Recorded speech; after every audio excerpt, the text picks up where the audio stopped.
Did you know it's possible to fall in love through the palms of your hand? No, not like that, you knucklehead, by shooting the Nighthawk BDS9. Welcome back to the Humble Marksman channel. I'm David, and this is the Nighthawk Custom BDS9. And you may be asking yourself, what does BDS9 stand for? Well, that's easy. It's Big Dad Special. That's right, it's my signature series gun now available from Nighthawk. No, that's not true at all. I wish it were true, and honestly, if I spec'd out a gun and said, like, this is kind of what I want my signature series gun to be like, this is pretty close to the mark in all honesty. Now, as it is with many of these high-end type guns, this is a T&E gun, which means that they send it to me, I get to fondle it, fall in love with it, and then ultimately they rip my heart out of my chest when they send me a shipping label and make me send it back to them. But that's the world we live in. And among you walk some dads who are the noblest creatures on the planet with the most important jobs in the world, and I'll honor you with this. That joke kind of sucks, so I'm going to hit you with this one instead. What has 4 letters, sometimes has 9 letters, and never has 5 letters? Exactly. All right, so back to the pistol, but first, thank you to my patron supporters and local supporters. You guys are awesome and make content like this possible. And just verify that you're subscribed to the channel if you think you are, because there's a chance you're not. Thanks, YouTube. And to my friends at YouTube, this is a completely bone stock gun from the manufacturer the way that you see it in my hot little hand here. The Big Dad Special is a 5-inch government 2011, which means a double stack magazine style gun. Now, it is a super premium pistol. It is suitable for competition shooting, but really, I would say more than anything, it is a pride piece that kind of celebrates the form that it takes. In much the same way a Timex can tell the same time as a Rolex, the Rolex just does it in a way that makes the person wearing it feel proud and enjoy sort of the process. The Nighthawk definitely ticks that box and sort of elevates what the, connection between the gun and the shooter can be. So we'll talk about what the form of the gun is, just so you have some specs. We'll talk through the kind of fit, finish, and quality, and sort of the shooting experience to bring it all home. Now, this is an expensive pistol, boys. This thing runs $6,300 in the second quarter of 2024. Which means a gun like this is just going to be a gun that most of us just kind of lust over and never really get behind the wheel of or potentially own, but at the same time, it's awesome to know that stuff like this is out there. So the gun itself, 5-inch 2011 style gun, is a absolute masterpiece. The frame and slide are a silver DLC coating, and you can kind of see sort of that nice like matte finish right there. I'm not going to say that it makes me as moist as hard chrome, which is my favorite weapons finish, although this is a pretty close second. And yes, by saying the word moist, the 3% of my audience who is female is now totally cringed the same way the rest of you did on the dad joke. The gun has a bull barrel, as you can see right there. So that's a heavy profile barrel that basically adds non-reciprocating mass. It has a flush cut barrel with a target crown. The guide rod and reverse plug that go in there as well are kind of crown flush with the end of the gun as well. So it's just a very clean, very good looking package. That's what she said. All of that sits on top of an aluminum grip that is black anodized, and you can see they use kind of that spiky texture that is popular in the competitive shooting space. And while it is an aggressive texture, it's not like the, oh my gosh, my hands have been violated type of texture that are on some grips. It's just a very good texture that provides you excellent traction on the pistol, while at the same time not completely shredding your hands. The trigger is a medium flat solid trigger. I'm not going to tell you what the pull weight is on triggers anymore because YouTube is weird about that, but I will describe it to you. There is just a very little bit of take up before you get on a super hard wall. The wall is amazingly firm, and then if you press through, the hammer falls with just a tiny little bit of over travel. The reset is a little bit more positive because the sear spring's kind of pushing the trigger bow out, so you can actually shoot it pretty quickly without too much of a problem.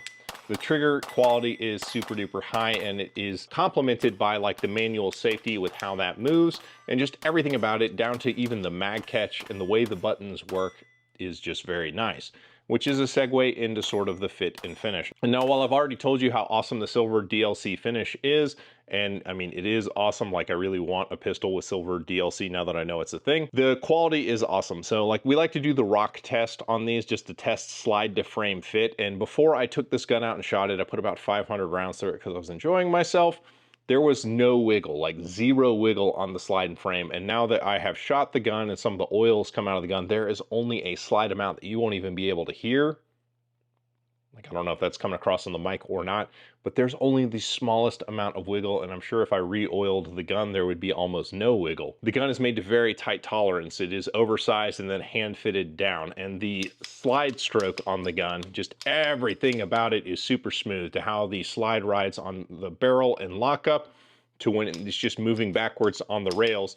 Like the little hitches you see as I do this are only from the recoil spring sort of, you know, hitching and starting as we go along the slide length. It is an amazingly smooth action, and that actually shows up when you shoot the pistol as well. Riding up top on the Optic is their iOS system. It's a modular optic system. It is one of the more interesting and probably the best optic system, honestly, that I've heard of. Basically, there's a set screw on top of the optic plate and then a pin. So the set screw sort of captures this pin that's easy to sort of punch out, and there is a dovetail that kind of slides the plate on and off. So if you have a non-cantilevered optic, unlike this OpMod Trijicon SRO you see here, and special thanks to Optics Planet for providing that. But did you know that there is a planet in Minecraft where optics grow, and if you need help decoding their language, the letters HUMB mean 7%. So that's a real thing in Minecraft. So let's talk about what the gun is like to shoot. Now, first and foremost, remember that really awesome flush cut target crown barrel? The gun is insanely accurate, and I'm showing you me shooting slowly because I want you to appreciate just how tight the gun groups. Now, I was cold when I brought this gun to the range, and these are the first shots I took out of it for the day. So there are a little bit of flyers, but if you look at this is a 12-shot group, and about half of the bullets are stacking. This gun will absolutely stack bullets if you do your part. Now, I shoot a lot of 2011 pistols. I really like single action only firearms. A lot of them are very accurate, and this gun is what I would consider like a 2011 amongst 2011s as far as their accuracy is concerned. It's just an amazingly accurate pistol. And that's saying a lot because I shoot a lot of nice guns.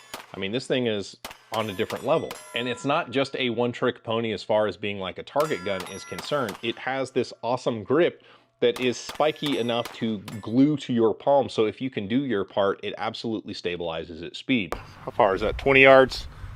Maybe a 16-inch plate?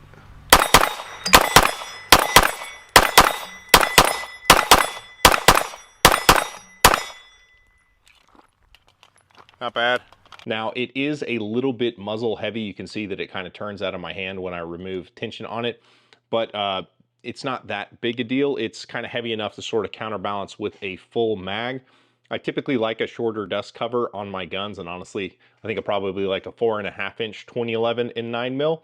But this gun, it's just really easy to shoot. So I was shooting this gun like I would one of my competition guns, which I had at this point like 100 rounds when I got the Optic zeroed. So just all the footage you're seeing is from 100 rounds on with this pistol. Almost no dry fire practice, just tested it in some 2011 holsters, and I mean, it fits like you would expect. But the gun is super steady. So if you were eyeing this as a competition shooting piece for like limited optics in USPSA or potentially even carry optics in IDPA, the gun is, I mean, very, very well suited for that, completely straight out of the box. So the ammo I shot out of this gun were just Federal Bulk 115s. They're like loose packed in 500 round bins, and then Blazer brass.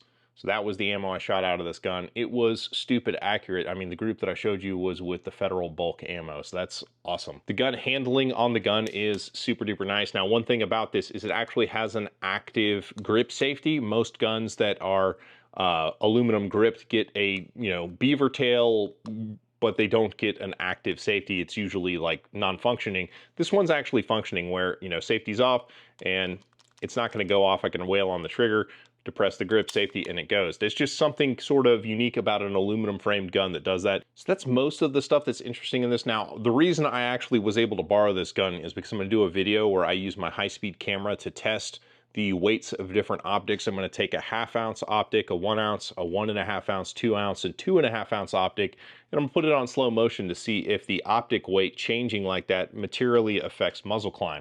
So be sure you're subscribed to the channel if you want to check that out. I'll have that video up in a few weeks from the time this one goes live.